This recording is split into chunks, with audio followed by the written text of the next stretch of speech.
ನಮಸ್ಕಾರ, ನಾನು ನಿಮ್ಮ ಕನ್ನಡಿಗ ಬರ್ಮು. ಈ ಒಂದು ಕರ್ನಾಟಕ ಅಲರ್ಟ್ ನ್ಯೂಸ್ ಯೂಟ್ಯೂಬ್ ಚಾನಲ್ಗೆ ಆತ್ಮೀಯವಾದ ಸ್ವಾಗತ. ಬಹಳ ದಿನಗಳ ನಂತರ ಒಂದು ಸಿನಿಮಾದ ರಿವ್ಯೂವನ್ನು ಮಾಡ್ತಾ ಇದ್ದೀನಿ. ಯಾಕಂದರೆ ಈ ಸದ್ಯದಲ್ಲಿ ಬಂದಂಥ ಸಿನಿಮಾಗಳು ಯಾವುವೂ ಹೋಗಿರಲಿಲ್ಲ. ಬಟ್ ನನ್ನ ಒಂದು ನಾನು ವಿನೋದ್ ಪ್ರಭಾಕರ್ ಅವರ ಅಭಿಮಾನಿ, ಹಾಗಂತ ಬೇರೆ ಸಿನಿಮಾಗಳನ್ನು ನೋಡಲ್ಲ ಅಂತ ನಾನು ಹೇಳಾಗುತ್ತಿಲ್ಲ. ಅವರ ಒಂದು ಅಭಿಮಾನಿ ಆಗಿರೋದರಿಂದ ಈ ಸಿನಿಮಾಗೆ ಹೋಗಲೇಬೇಕು ಅಂತ ಅಂದ್ಕೊಂಡು ನಾನು ಈ ಸಿನಿಮಾಗೆ ಹೋಗಿದ್ದೆ. ಯಾಕಂದರೆ ಕೆಲವೊಂದಿಷ್ಟು ಕಾರಣಾಂತರಗಳಿಂದ ಯಾವುದೇ ರೀತಿಯಾದಂಥ ವಿಡಿಯೋಗಳು ಮಾಡೋಕ್ಕಾಗ್ತಾ ಇರಲಿಲ್ಲ. ಯಾಕಂದರೆ ಮೊನ್ನೆ RCB ಗೆದ್ದ ಒಂದು ಖುಷಿಯಲ್ಲಿ ಆ ಒಂದು ವಿಡಿಯೋ ಮಾಡಿದ್ದೆ. ಅದಾದಮೇಲೆ ಅದರಲ್ಲಿ ಎಷ್ಟೋ ಜನರು 11 ಜನ ಕಾಲ್ತುಳಿದ ಬಗ್ಗೆ ಇದು ಮಾಡಬೇಕಾಗಿತ್ತು, ಅದ್ರ ಬಗ್ಗೆನೂ ವಿಡಿಯೋ ಮಾಡಿಲ್ಲ. ಯಾಕಂದರೆ ಕೆಲಸದ ಒತ್ತಡ ಸ್ವಲ್ಪ ಜಾಸ್ತಿ ಆಗಿರೋದ್ರಿಂದ ಯಾವುದೇ ರೀತಿಯಾದಂಥ ವಿಡಿಯೋಗಳನ್ನು ಮಾಡೋಕ್ಕಾಗ್ತಾ ಇಲ್ಲ. ದಯವಿಟ್ಟು ಕ್ಷಮೆ ಇರಲಿ. ಈಗ ಮಹಾದೇವ ಮೂವಿ ಹೆಂಗಿದೆ ಅಂತ ಒಂದು ರಿವ್ಯೂವನ್ನು ನೋಡಿಕೊಂಡು ಸಿನಿಮಾವನ್ನು ನೋಡಲಿಕ್ಕೆ ಬಂದಂಥವರು ಎಲ್ಲರೂ ಹೊಸಬರಾಗಿರುವಂಥ ನೋಡಲಿಕ್ಕೆ ಬಂದಂಥವರು ಮತ್ತು ಹೊಸಬರು ಯಾರಾದರೂ ನಮ್ಮ ಚಾನಲ್ಗೆ ಭೇಟಿ ಕೊಟ್ಟಿದ್ರೆ ಅಂದರೆ ದಯವಿಟ್ಟು ಸಬ್ಸ್ಕ್ರೈಬ್ ಮಾಡಿಕೊಡ್ರಿ, ಹಾಗೆ ಬೆಲ್ ಐಕನ್ನ ಕ್ಲಿಕ್ ಮಾಡಿಕೊಡ್ರಿ ಅಂತ ಕೇಳ್ಕೊತೀನಿ. ಮಹಾದೇವ ಸಿನಿಮಾ ವಿನೋದ್ ಪ್ರಭಾಕರ್ ಅವ್ರ ಬಗ್ಗೆ, ಈಗ ವಿನೋದ್ ಪ್ರಭಾಕರ್ ಅವರ ಒಂದು ಮಹಾದೇವ ಸಿನಿಮಾದ ಬಗ್ಗೆ ಹೇಳಬೇಕಪ್ಪ ಅಂತಂದರೆ, ನನ್ನ ಪ್ರಕಾರ ಈ ವಿನೋದ್ ಪ್ರಭಾಕರ್ ಸರ್ ಅವರಿಗೆ ಈ ಒಂದು ಬಹುದೊಡ್ಡ ಒಂದು ನಿರೀಕ್ಷಿತವಾದಂಥ ಸಿನಿಮಾ. ಯಾಕಂದರೆ ಭಾಳ ಒಂದು ದೊಡ್ಡ ಮಟ್ಟದೊಳಗೆ ಹೆಸರು ಮಾಡುತ್ತೆ ಅಂತ ಅಂದ್ಕೊಂಡಿರುವಂಥದ್ದು ಸಿನಿಮಾ ಆಗಿತ್ತು. ಅದರದ್ದು ಒಂದು ಏನು ಅಂತ ಅನ್ನೋದು ನಾನು ಮುಂದೆ ಹೇಳ್ತಾ ಹೋಗ್ತೀನಿ. ಈಗ ಅವರ ಒಂದು ಜೀವನದಲ್ಲಿ ಬಹಳ ದೊಡ್ಡ ಒಂದು ಅವರ ಒಂದು ಜೀವನವನ್ನು ಒಂದು ಬದಲಾಯಿಸುವಂಥ ಒಂದು ಸಿನಿಮಾಗಳಲ್ಲಿ ಇದು ಮೊದಲನೇ ಸಿನಿಮಾ ಆಗುತ್ತೆ ಅನ್ನೋದನ್ನು ನನ್ನ ಅಭಿಪ್ರಾಯ. ಯಾಕಂದರೆ ಅವರು ಇಷ್ಟು ದಿವಸ ಮಾಡಿಕೊಂಡು ಬಂದಿರುವಂಥ ಸಿನಿಮಾಗಳು ಒಂದು ಕಡೆ ಆದರೆ, ಇವತ್ತು ಈಗ ಸದ್ಯ ಈ ಮಹಾದೇವ ಸಿನಿಮಾ ಮಾಡಿರುವಂಥ ಸಿನಿಮಾ ಒಂದು ಕಡೆ ಆಗುತ್ತೆ. ಯಾಕಂದರೆ ಅಷ್ಟು ಸಿನಿಮಾಗಳು ಕೂಡ ಒಂದು ಸೈಡ್ ಆದರೆ, ಇವು ಒಂದು ಮಹಾದೇವ ಸಿನಿಮಾ ಒಂದು ಕಡೆ ಆಗುತ್ತೆ.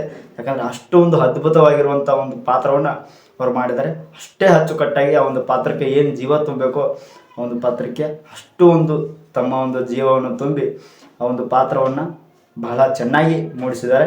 ಇನ್ನು ಸಿನಿಮಾದ ಬಗ್ಗೆ ಹೇಳಬೇಕಪ್ಪ ಅಂತಂದರೆ, ಸಿನಿಮಾದಲ್ಲಿ ಈ ಸಿನಿಮಾವನ್ನು ನಿರ್ದೇಶನ ಮಾಡಿರುವಂಥವ್ರು ಈ ಒಂದು ನವೀನ್ ರೆಡ್ಡಿ ಅವರು ಈ ಒಂದು ಸಿನಿಮಾವನ್ನು ನಿರ್ದೇಶನ ಮಾಡಿದ್ದಾರೆ. ನಾನಂತೂ ಈಗ ಭಾಳ ದಿನದಿಂದ ಬಿಟ್ಟಿದ್ದೆ. ಯಾಕಂದರೆ ಸಿನಿಮಾ ಯಾವಾಗ ಬರ್ತದೆ ಸರ್ ಅಂತಂದ್ರೆ, ಅದಾದಮೇಲೆ ಅವರು ಬೆಸದಾಗ್ತಾ ಹೋಗಿದ್ರು. ಎಲೆಕ್ಷನ್ ಆಮೇಲೆ ಅದು ಅಂತೇಳಿ ಹಾಗೆ ಮೆಸೇಜ್ ಆಗ್ತಾನೆ ಹೋಗಿದ್ರು. ಅವರು ಭಾಳ ದಿವಸದಿಂದ ಕೇಳ್ತಾ ಹೋಗಿದ್ದೆ. ಕೊನೆಗೂ ಈ ಒಂದು ಸಾರಿ ಈಗ ಸದ್ಯದಲ್ಲಿ ಸಿನಿಮಾ ರಿಲೀಸ್ ಆಗಿದೆ. ಆಗಲೇ ಈ ಜೂನ್ 6 ರಿಲೀಸ್ ಆಗಿದ್ದು ಭಾಳ ಅದ್ಭುತವಾದಂಥ ಒಂದು ಸಿನಿಮಾ. ಇವತ್ತು 10 ತಾರೀಕು, 4 ದಿನಗಳಾದರೂ ಇನ್ನೂ ಪ್ರದರ್ಶನ. ಯಾಕಂದರೆ ಒಂದು ಸಿನಿಮಾದ ಶೋನ ನೋಡಬೇಕಾಗಿತ್ತು, ಎಲ್ಲ ಫುಲ್, ಇವತ್ತಿಗಾದರೂ ಫುಲ್. ಯಾಕಂದರೆ ಅಷ್ಟೊಂದು ಅದ್ಭುತವಾಗಿರುವಂಥ ಸಿನಿಮಾದಲ್ಲಿ ಯಾರು ನಟನೆ ಮಾಡಿದರೆ, ಹೆಂಗೈತಿ ಸ್ಟೋರಿ ಅನ್ನೋದನ್ನು ಎಲ್ಲವನ್ನು ಹೇಳ್ತಾ ಹೋಗ್ತೀನಿ. ಈ ಒಂದು ಸಿನಿಮಾದಲ್ಲಿ ಮೇನ್ ಮುಖ್ಯ ಪಾತ್ರವಾಗಿ ನಮ್ಮ ವಿನೋದ್ ಪ್ರಭಾಕರ್ ಅವರು ಹೀರೋ ಆಗಿ ಮಾಡಿದ್ದಾರೆ. ಆಮೇಲೆ ಸೋನಲ್ ಮಂತರ್ ಅವರು ಅವರ ಹೀರೋಯಿನ್ ಆಗಿ ಮಾಡಿದ್ದಾರೆ. ಈ ಒಂದು ವಿನೋದ್ ಪ್ರಭಾಕರ್ ಮತ್ತು ಸೋನಲ್ ಅವರ ಒಂದು ಇಬ್ಬರು ಜೋಡಿ ಅಂತೂ ಬಹಳ ಒಂದು ಅದ್ಭುತವಾದಂಥ ಜೋಡಿ. ಯಾಕಂದರೆ ರಾಬರ್ಟಲ್ಲಿ ಕೂಡ ಇವ್ರದ್ದಾದಂಥ ಜೋಡಿ ಇತ್ತು, ಅಲ್ಲಿ ಕೂಡ ಚೆನ್ನಾಗಿ ಮಾಡಿ ಬಂದಿದೆ. ಇಲ್ಲಿ ಕೂಡ ಅಷ್ಟು ಒಂದು ಚೆನ್ನಾಗಿ ಅವರ ಒಂದು ಪಾತ್ರಕ್ಕೆ ಅವ್ರ ಜೀವ ತುಂಬಿದ್ದಾರೆ. ಇನ್ನು ಆಮೇಲೆ ಶ್ರುತಿ ಮೇಡಮ್ ಅವರು, ಆಮೇಲೆ ಮಾಲಾಶ್ರೀ ಅವರು, ಆಮೇಲೆ ಅಚ್ಯುತ್ ಕುಮಾರ್ ಸರ್ ಅವರು, ಶ್ರೀನಗರ್ ಕಿಟ್ಟಿ ಅವರು, ಬಹಳ ಜನ ಇದರಲ್ಲಿ ಪಾತ್ರಧಾರಿಗಳಿದ್ದಾರೆ. ಎಲ್ಲರೂ ಕೂಡ ಅವರವ್ರ ಒಂದು ಪಾತ್ರಕ್ಕೆ ಜೀವ ತುಂಬಿ ಚೆನ್ನಾಗಿ ಮಾಡಿದ್ದಾರೆ. ಇನ್ನು ಆ ಒಂದು ಸ್ಟೋರಿನ ಒನ್ಲೈನ್ ಸ್ಟೋರಿ ಹೇಳಬೇಕು ಅಂತಂದರೆ, ಈ ಏನಪ್ಪ ಅಂತಂದರೆ, ಒಬ್ಬ ಮುಗ್ಧ ಹುಡುಗ, ಆದರೆ ಅವನ ಹಿಂದಿನ ಈ ಚರಿತ್ರೆ ಭಾಳ ಇರ್ತೈತಿ. ಅದು ಏನು ಅಂತ ಅನ್ನೋದನ್ನ ನೀವು ಸಿನಿಮಾ ನೋಡ್ಬೇಕಾಗುತ್ತೆ. ಯಾಕಂದ್ರೆ ಹೇಳಂಗಿಲ್ಲ. ಅದು ಅವನ ಹಿಂದಿಂದು ಚರಿತ್ರೆ ಭಾಳ ಇರ್ತೈತಿ.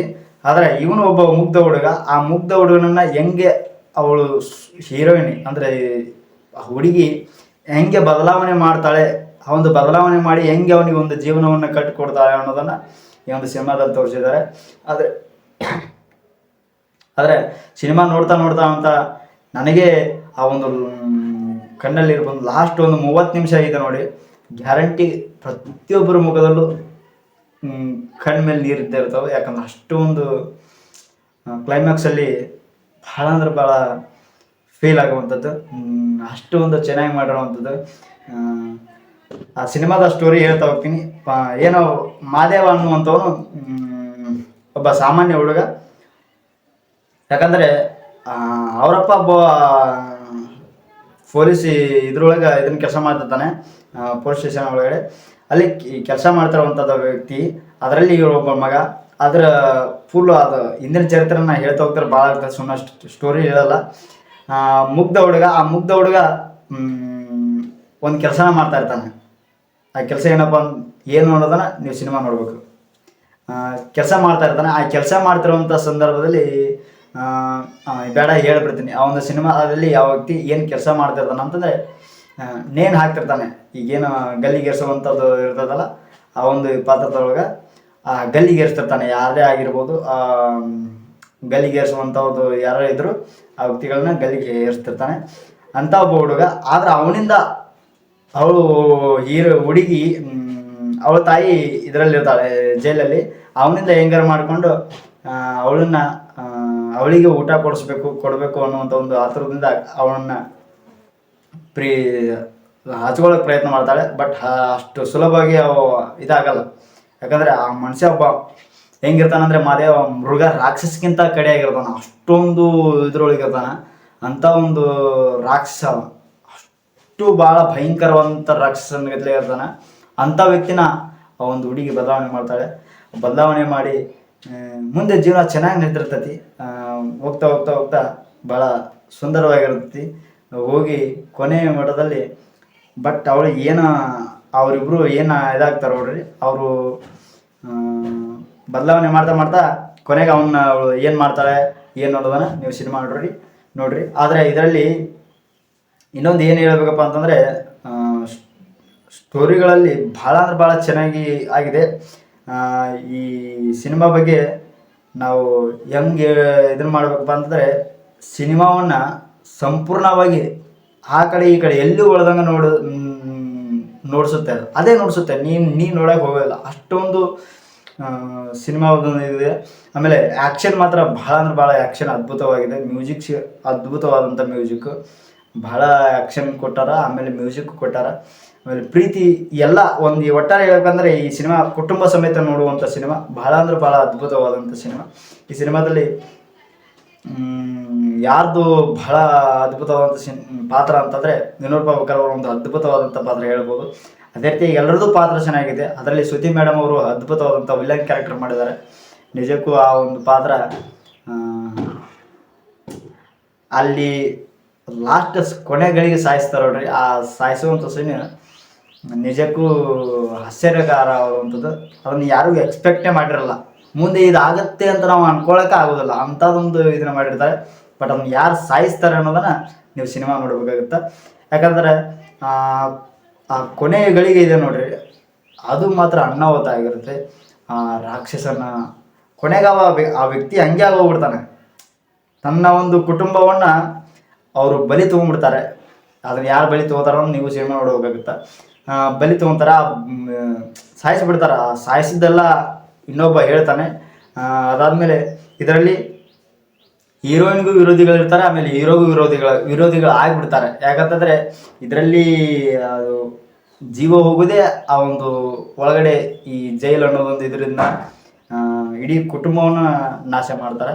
ಅದು ಯಾರ ಕುಟುಂಬ ಅನ್ನೋದನ್ನು ನೀವು ಸಿನಿಮಾ ನೋಡಬೇಕು.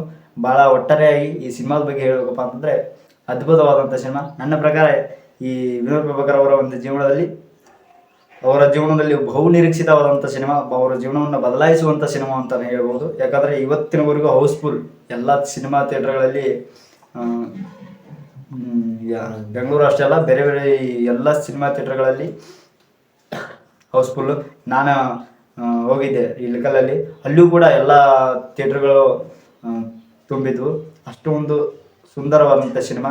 ಈ ಸಿನಿಮಾದ ಬಗ್ಗೆ ನಾನು 5ಕ್ಕೆ ಎಷ್ಟು ರೇಟಿಂಗ್ ಕೊಡ್ತೀನಿ ಅಂತಂದರೆ, ನನ್ನ ಒಂದು ವೈಯಕ್ತಿಕವಾಗಿ 4 ಸಿನಿಮಾ, ಇಡೀ ಸಿನಿಮಾಗೆ ನಾನು 4 ಸ್ಟಾರ್ಗಳನ್ನು ಕೊಡ್ತೀನಿ. ಆದರೆ 1 ಸ್ಟಾರನ್ನು ನಾನು ವಿನೋದ್ ಪ್ರಭಾಕರ್ ಅವ್ರಿಗೆ ಕೊಡ್ತೀನಿ. ಯಾಕಂದರೆ ಆ ಒಂದು ಪಾತ್ರವನ್ನು ಎಷ್ಟು ತಿಂದ್ಬಿಟ್ಟಾರಂತಂದ್ರೆ ಅಷ್ಟೊಂದು ಚೆನ್ನಾಗಿ ಆ ಒಂದು ಪಾತ್ರಕ್ಕೆ ಅವ್ರು ಜೀವ ತುಂಬ್ತಾರೆ. ಒಟ್ಟಾರೆಯಾಗಿ 5ಕ್ಕೆ 5 ರೇಟಿಂಗ್ನ ನಾನು ಆ ಒಂದು ಸಿನಿಮಾಗೆ ಕೊಡ್ತೀನಿ. ಯಾಕಂದರೆ ಅಷ್ಟೊಂದು ಚೆನ್ನಾಗಿರುವಂಥ ಸಿನಿಮಾ. ನಮ್ಮ ಈ ಕನ್ನಡ ಇಂಡಸ್ಟ್ರಿ ಒಳಗಡೆ ಬೆಳವಣಿಗೆಯಲ್ಲಿ ಇಂಥ ಸಿನಿಮಾಗಳು ಬಂದರೆ ಇನ್ನಷ್ಟು ಕನ್ನಡ ಚಿತ್ರರಂಗ ಬೆಳಿಬೋದು. ಹಾಗಂತ ಬೆಳೆದಿಲ್ಲ ಅಂತ ಹೇಳಕತ್ತಿಲ್ಲ, ಬೆಳಿತೈತಿ ಇನ್ನಷ್ಟು. ಯಾಕಂದ್ರೆ ಸಿನಿಮಾಗಳು ಬರ್ತಾ ಇಲ್ಲ, ಬೇರೆಯವರಿಂದ ಬರ್ತಾ ಇಲ್ಲ ಅಂತ ಕೇಳ್ತಾರೆ. ಯಾಕಂದರೆ ಒಳ್ಳೆ ಸಿನಿಮಾವನ್ನ ಜನ ಕೈ ಬಿಡಲ್ಲ ಅನ್ನೋದನ್ನು ಇದು ಒಂದು ಸಾಕ್ಷಿ ಆಗುತ್ತೆ. ಯಾಕಂದರೆ ವಿನೋದ್ ಪ್ರಭಾಕರ್ ಅವರ ಜೀವನದಲ್ಲಿ ಇದೊಂದು ದೊಡ್ಡ ಒಂದು ಸಿನಿಮಾ. ಜನಗಳು ಫುಲ್ಲು ಹೌಸ್ಫುಲ್ಲು. ಯಾಕಂದರೆ ನಿನ್ನೆ ನೋಡಿದೆ ನಾನು, ಬುಕ್ ಮೈ ಶೋದಲ್ಲಿ ಕೂಡ ಎಲ್ಲ ಹೌಸ್ಫುಲ್ ಆಗಿದ್ದಾವೆ ಸೀಟ್ಗಳು. ಅದಕ್ಕೆ ಅಷ್ಟೊಂದು ಸುಂದರವಾದಂಥ ಸಿನಿಮಾ ಐತಿ. ಎಲ್ಲರೂ ಥಿಯೇಟ್ರ್ಗಳಿಗೆ ಹೋಗ್ರಿ, ಯಾರೂ ಪೈರೇಸಿ ಮಾಡೋಕೆ ಹೋಗ್ಬೇಡ್ರಿ. ಮೊನ್ನೆ ವಿನೋದ್ ಪ್ರಭಾಕರ್ ಹೇಳ್ತಾ ಇದ್ರು ಪೈರೇಸಿ ಆಗ್ತಾಯಿದೆ, ನಾವು ನೋಡ್ತಾ ಇದ್ದೀನಿ, ಎಷ್ಟೋ ಸಾರಿ ಡಿಲೀಟ್ಗಳು ಮಾಡಿದ್ದೀವಿ, ಆದರೂ ಕೂಡ ಆ ಸಿನಿಮಾವನ್ನ ಪೈರೇಸಿ ಮಾಡ್ತಾ ಇದ್ದಾರೆ ಅಂತ. ದಯವಿಟ್ಟು ಯಾರು ಪೈರೇಸಿ ಮಾಡಬೇಡ್ರಿ, ಸಿನಿಮಾವನ್ನು ಥಿಯೇಟ್ರಿಗೆ ಹೋಗಿ ನೋಡಿರಿ. ಭಾಳ ಅದ್ಭುತವಾದಂಥ ಸಿನಿಮಾ. ಈ ಸಿನಿಮಾ ಕನ್ನಡ ಚಿತ್ರರಂಗದಲ್ಲಿ 2025ರ ಮೊದಲ ಅತ್ಯುತ್ತಮ ಚಿತ್ರ ಅಂದರೂ ಕೂಡ ತಪ್ಪಾಗಲಿಕ್ಕಿಲ್ಲ. ಅಷ್ಟು ಒಂದು ಅದ್ಭುತವಾದಂಥ ಒಂದು ಸಿನಿಮಾ ಬಂದೈತಿ. ಎಲ್ಲರೂ ಥಿಯೇಟ್ರ್ಗಳಿಗೆ ಹೋಗಿ ಈ ಸಿನಿಮಾವನ್ನು ನೋಡ್ರಿ. ಈ ಸಿನಿಮಾದ ಬಗ್ಗೆ ನನ್ನ ಪ್ರಕಾರ ಈ ಸಿನಿಮಾವನ್ನು ನಾನು ಹೆಂಗೆ ಹೇಳ್ತಾ ಹೋಗ್ತೀನಿ, ಇದನ್ನು ಮಾಡ್ಬೇಕಪ್ಪ ಅಂತಂದರೆ, ಅವರ ವಿನೋದ್ ಪ್ರಭಾಕರ್ ಅವರ ಒಂದು ಪಾತ್ರ ಎಲ್ಲ ಒಂದು ಚೆನ್ನಾಗಿದೆ. ಅವರ ಒಂದು ಪಾತ್ರಕ್ಕೆ ಆ ಒಂದು ಪಾತ್ರಕ್ಕೆ ಏನು ಜೀವ ತುಂಬಬೇಕೋ ಆ ಒಂದು ಪಾತ್ರಕ್ಕೆ ಅಷ್ಟೇ ಜೀವ ತುಂಬಿದ್ದಾರೆ. ಅವರ ಒಂದು ಕಥೆಯಲ್ಲಿ ಬರುವಂಥ ಪಾತ್ರ ಕೂಡ ಅದು ಅಷ್ಟೇ ಚೆನ್ನಾಗೈತಿ. ಅದಾದಮೇಲೆ ಸುಣ್ಣಲ್ ಅವ್ರ ಪಾತ್ರ, ಅವ್ರದ್ದು ಕೂಡ ಅಷ್ಟೇ ಒಂದು ಅದ್ಭುತವಾಗಿರುವಂಥ ಪಾತ್ರ. ಅವನನ್ನು ಹೆಂಗೆ ಬದಲಾವಣೆ ಮಾಡ್ತಾಳೆ ಅನ್ನೋದನ್ನು ಕೂಡ ಈ ಒಂದು ಸಿನಿಮಾದಲ್ಲಿ ಚೆನ್ನಾಗಿ ಆ ಪಾತ್ರ ಕೊಟ್ಟರೆ. ಆ ಪಾತ್ರ ಕೂಡ ಅಷ್ಟೇ ಚೆನ್ನಾಗೈತಿ. ಇದರಲ್ಲಿ ನನ್ನ ಪ್ರಕಾರ ಈ ನೆಗೆಟಿವ್ ಮಾತಾಡೋದಾದಂಥ ಆದರೆ ಇದರಲ್ಲಿ ಮಾಲಾಶ್ರೀ ಅವರ ಒಂದು ಪಾತ್ರ ಹಿಂಗೆ ಹೋಗ್ಬಿಡ್ತು.